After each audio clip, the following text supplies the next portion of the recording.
Hello everybody and welcome back to Continental War with Titan RT, and yes, we are finally back.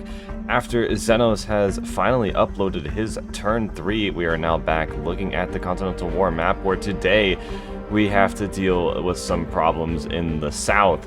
Xenos has managed to destroy our southern fleet, well, half of it down there. We still do have a battleship, so in response, as you see here, we are going to attempt to engage his northern fleet, as he has moved up two of his cruisers in range of our carrier group. And I do not want our carrier to be in any type of threat, so we are going to push up our 3 Ophelia-class cruisers, the CSS Rockdale, the CSS, I think, Paladin, and the CSS Rigel, if I remember the names correctly.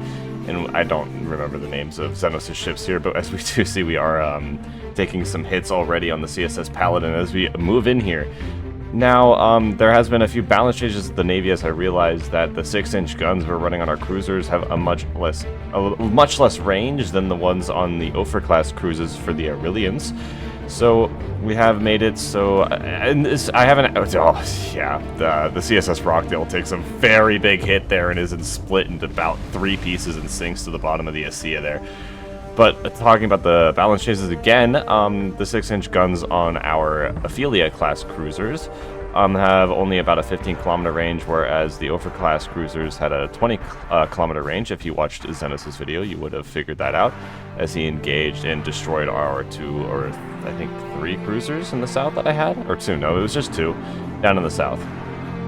So to compensate for that, I haven't actually changed the, or rebalanced it, but we just turned the guard mode on once we got in 15 kilometers. I do start turning the CSS Paladin to get that rear gun to start firing, as I'm going to need all the firepower I can get here, as we are firing lower caliber guns. For example, this ship gets pretty rocked, and it's get hit so hard a lot of the armor on the right side falls off, and it just tips over and kind of flips over. Gets about 1 shot off before it's completely dead, but it's done. It's just done. We do get some good hits on these cruisers here, and at one point, apparently, we do manage to destroy one of those Ophir-class cruisers. I don't even know when it happens, but we see the CSS Paladin goes up here as well. But you look there, and one of the Ophir-class cruisers has been just completely disabled. It's just like a husk floating forward. I had just turned on the engine so it would start moving to make it a little bit more fair, but you see here, it's just rocking back and forth, and the buoyancy tanks have been all jostled about in the interior. The superstructure's missing, the back's been blown out, and yeah, the engine is completely missing. So after that failed engagement, we move our CSS Kestrel, the Camelot-class carrier, in the north, farther back to go back to Osiris Fortress. And we move up back to our forward operating base, where we are launching 4 key E6A Lances, along with a heavy fighter down there, but that'll be used for later if need be. Jumping straight into the air battle, we see here as we just dive out of the clouds into the massive swarm of Aurelian fighters. Nothing gets shot down so far, but the dogfight ensues as a massive furball just happened, and this plane already has half of its elevator shot off and then is completely annihilated by the Aurelian 20mm Hispano cannons. We do get a few shots with our Shavacs on one of the OE6 Typhoons, damaging it quite a good bit, but it seems like our fighter's having a lot of problems now trying to kill, just shoot down these Aurelian fighters, as if you saw Xenos' last turn, he managed to shoot down all 5 of our Lances with only losing a single Typhoon. So I do get the good sense to take control of this Lance and attempt to do just the best piloting I can do. It's really hard to use mouse aim flight mod here without me spending the time to activate the chase camera, which I didn't do, having to pull some evasive maneuvers here as that OE6 is right on my tail. Yeah, it's making it very hard to try and protect this other key E6 that's down there, flying away from that other OE6 that seems to be kind of on its tail, as we watch another KE6 burn on the right behind us there. Still trying to shoot down this Typhoon. It's proving very difficult. I feel like I have a good few shots here, but they just don't seem to connect, as, yeah, they all just whiz by and hit the ground right below it there. There's an OE6 Typhoon missing a yaw surface there and still flying, as our other our wingman does wind up getting shredded to pieces there and crashing into the ground eventually. I do wind up just jumping into the cockpit here and trying to get a few good shots on, and I do actually manage to shoot down this OE-6 Typhoon. And it's split in half and goes right into the ground there. I actually think it might survive a little bit, but I'm not 100% sure. We're in a little bit of a dogfight here with this Typhoon as we come around and line up for quite a gnarly head-on here. I try to get guns on as quick as I can. He gets guns on first, and my wing collides right into the fuselage and strips the entire thing off. So I try to eject the pilot. He kind of bounces off the cockpit into the ground and manages to survive, which is pretty nice. So he'll live, but the Typhoons decide that the other pilot is not allowed to live, and they decide to strafe those lances out as we watch one of the anti-tank guns sitting at the forward operating base slam into the cockpit of our other crashed KE-6 Lance. So that engagement has failed, which means we have to move in the tanks with some self-propelled anti-air guns, which we are doing now. We have brought up two 20mm SPAAs with our ground launches and a 25mm SPAA, and moved up our two Ka-6B rockheads that were sitting at our forward operating base that Xenos failed to kill last turn.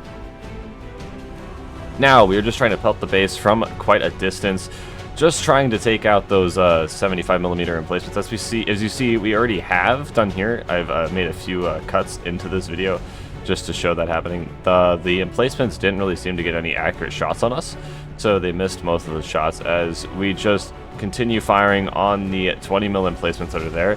You see them slowly fall. And I have a little issue with Burn Together. This tank decides to pull a left for no reason, so I just place it back down with Vessel Mover, get that fixed up real quick. And the last 20mm emplacement goes up here soon, I am pretty sure. Or not. We do see our SPAA starting to fire at the fighters trying to strafe us above, you see there. When does this 20mm go up? I think it goes up soon. Never mind. But, yeah, the fighters were just circling above us for a while before they decided to come down and strafe us, which was pretty odd. And it made it so they were just kind of, yeah, doing this number. Kind of there goes the 20mm. It goes up there. So I wasn't really too worried about this. There was only the 76mm emplacements. I just decide to turn on the vessel labels once more to watch these fighters try and dive in on us. They do have some 20mm Hispano cannons, so they could be able to do a lot of damage to the SPAA. And they do kind of get a little bit shredded here by all the anti-air that is being fired at them. It is quite a lot for them to handle. Two 20mm and a 25, that is a good rate of fire and just a lot of AA for them to deal with. As we see here, that one dives right down in front of us. Take a screenshot here as we watch some parts get blown up. That's the one that actually missing its yaw surface from the fight earlier. Pretty resilient aircraft, I do have to say, missing a yaw surface and still being able to fly, but not resilient enough to absorb these 20mm as the wing falls off there, and this plane will surely crash into the ground later. This one for sure as well, missing that yaw surface and half of its wing. The planes are slowly getting demolished one by one by the SPAA here, which is nice. A little bit of revenge for shooting down all of our fighters last turn and this turn. Damn, that's crazy. They've shot down about 9 fighters total of ours. Wow. The Kerbal gets hit by some 20mm anti-air there as I try to eject him and dies immediately. Which is a little unfortunate for that pilot. We do watch that other Aurelian fighter slam into the ground, and this one gets its wing shot off as well, and eventually slams into the ground by, yep, the forward operating base. I do manage to eject the pilot on this one, though. And now, with the Aurelian forward operating base being completely undefended now, we move up our SPAA, launch a extra 3-inch SPAA, launch another rockhead, this time with the high velocity 75mm instead, and we secure a foothold here for us to continue pushing further into Aurelia, hopefully being able to hold this forward operating base next turn.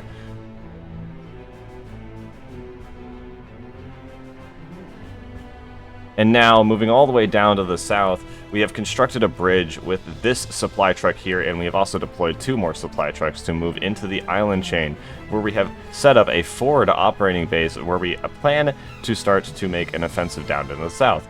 where we have launched a 20mm SPAA and a KA-6A rocket with our remaining ground launches for this turn, moved up our 2 KE-6A Lances that were sitting down in the south doing nothing, and have also deployed 2 25mm emplacements with our remaining supply trucks, and left one there just for future plans. Now, in our southern fleet that was pretty much devastated last turn, we come to the CSS Hyperion, which is still here. It wasn't in the naval engagement last turn, but we also deploy a new carrier, the CSS Caldera. I've had a bit of stroke of genius here, and I plan to dive bomb those Aurelian cruisers that did destroy our cruisers last turn. And with the carrier, we can deploy a frigate. So here is the CSS Jackal, a Jericho-class frigate with 5 Mach 15 torpedoes and 2 25mm anti-air guns and 4 5-inch guns. This hopefully will be able to add a little bit of support to the Southern Fleet, as I plan to make this quite a bit bigger. And I'm hoping that these KE-8A regulators will have the, enough ordnance to destroy those cruisers down in the south. As we see, we are taking off straight away and plan to go destroy all 3 of those cruisers and get just revenge. I've about had it with the Aurelian Navy, just having complete dominance in any of these naval engagements, and we're going to get back at them here as we take off the deck. Now, jumping straight into the dive bombing, I'm not going to bore you with the flights from and to the cruisers, so we'll just jump straight into it here as we start to take a bunch of 40mm flak fire. Going to throw a few evasive maneuvers to get into the into range so we can actually start to dive bomb. Any of those little jump cuts you see, by the way, are just me taking a screenshot. I don't want to bore you with me doing camera angles and all that. And we do start our dive a bit early here, but if you watch Xenos' video, he did say something about me having a way to dive bomb without the bombs getting hit with the flak by too much and getting jostled around. So we do a gradual dive and slowly pull up until the reticle is above the cruiser, and we drop it about now, because I was a little off target there, and you see the bomb is not quite getting hit by flak fire and actually falls straight down where I wanted it to drop. So we pull out of our dive here, still throwing some evasive maneuvers. We also do see that our regulator has lost its wingtips, but we watch that bomb fall right next to the, I think that's the OUS Zento, and it completely detonates. I don't think I show it here, but it does slip below the waves as it will start, it does stop firing flak at us here soon. But yeah, our regulator does catch fire here, but it does go out, I do believe. So I do believe I show that in the video here. And yes, the fire does go out as we jump to our next dive bomber. Now we only have to deal with 2/3 of the anti-aircraft fire we dealt with the last one, so this should be a bit easier. Just throwing continuous evasive maneuvers. I do not want to lose any of these dive bombers. I want to keep them. Having to move the carrier back to the naval base to resupply on naval fighter or naval bombers is not what I want right now. I want to be able to make sure that I have some sort of naval superiority down in the south, and keeping my carrier loaded with aircraft is very crucial to that. So we do begin our dive here, doing the same tactic as before, gradually going to shallow out the dive until the bomb reticle is right above the OUS Zuri here. I'm a bit off target, so I decided to flip back over to try and get on as on target as I can get, as we do lose the wingtips there. That bomb does look pretty darn good as it flies in towards the OUS Zuri and lands right through the superstructure, detonating all of the buoyancy and ballast in that cruiser, and it slips instantly below the waves, as opposed to the OUS Zento, which took a bit to sink. That one goes straight below the waves, and yeah, we can see it here, dipped below the waves and continues to sink to the bottom of the ASEA. Quite a nice victory for the Millennium Fleet Air Arm here today. But we are not done yet as we begin our third and final dive on the OUS Zevron, I do believe. Is it the Zevron? Yes, the Zevron. And I do not plan to miss this bomb either. We are still taking quite a good bit of 40mm anti-air fire here, but it's nowhere near as much as we were taking before. And we do the same exact diving strategy, and I do dare to get a lot lower here, and the bomb was a bit off target. But we do drop it and lose one of the wingtips there yet again. Again, pulling out of the dive, pulling yet more evasive maneuvers. That bomb does strike the OUS Zevron, and that ship also sinks below the waves. So, amazing and effective dive bombing run here. Without any dedicated anti-air, this fleet was pretty exposed, and I had just thought about it before I deployed to some more cruisers that a carrier would be a lot smarter, and I'm glad I did think about that. And there is also a supply ship here, but my regulators do have some 20mm Shivaks on them, so I feel like we could do some good damage to these supply ships. As you see here, we get a good explosion on that first pass, but it doesn't seem like we've actually finished it off, as we do fly straight overhead. And yeah, the supply ship is still floating, and I don't think that's quite dead yet, so I decided to do another strafing run. We're hitting it from the back now, so not much damage on this side, so I don't feel like we're going to get a much penetration or much damage here. As you see, the rounds just bounce off that time. So we go for yet another strafing run. This time, the whole hull is exposed on this side of the ship, so I feel like we just put a few rounds of the main parts, the internals of the supply ship, and it just goes up. Slips below the waves. So we have completely destroyed Xenos' or the Aurelian Southern Fleet and its supply ship. So we are completely free in the south to continue building up our fleet and maybe go for the naval base down here. So we do send up a supply ship with our Southern Fleet. Now, moving back up to the north, at our forward operating base this time, we send up a supply truck and look at our remaining emplacements and our heavy fighter that is still stationed there. And that is it for my turn, and hell, it has been quite a good one. We have completely destroyed the Southern Aurelian fleet and are making some plans to reinstate our Northern fleet. We just gotta run our carrier back to Osiris Fortress, get it resupplied, set everything back up, and find a way to counter the encroaching Aurelian fleet in the north. But anyways, thank you all for watching, and I do apologize for the long hiatus in Continental War episodes. I'm hoping that we can upload a lot more of these, and that Xenos will continue uploading his videos as well. I can't really upload my videos if he doesn't upload his, so it is very dependent on that. And for those who are here for mostly Supreme Commander 2 content, if you did watch this video, I appreciate it a lot. There will still be subcom content coming out regularly, and tournaments being hosted as well. I just want to start up some of the KSP content, because a lot of the subscribers and viewers of my channel are loyal KSP, well, yeah, just, you know, viewers in general. So I do want to continue and start some KSP content back up on my channel, as that is its foundation, and that's what I've based it all off of. So anyways, thank you all for watching, and that's it for me, and I'll see you in the next one.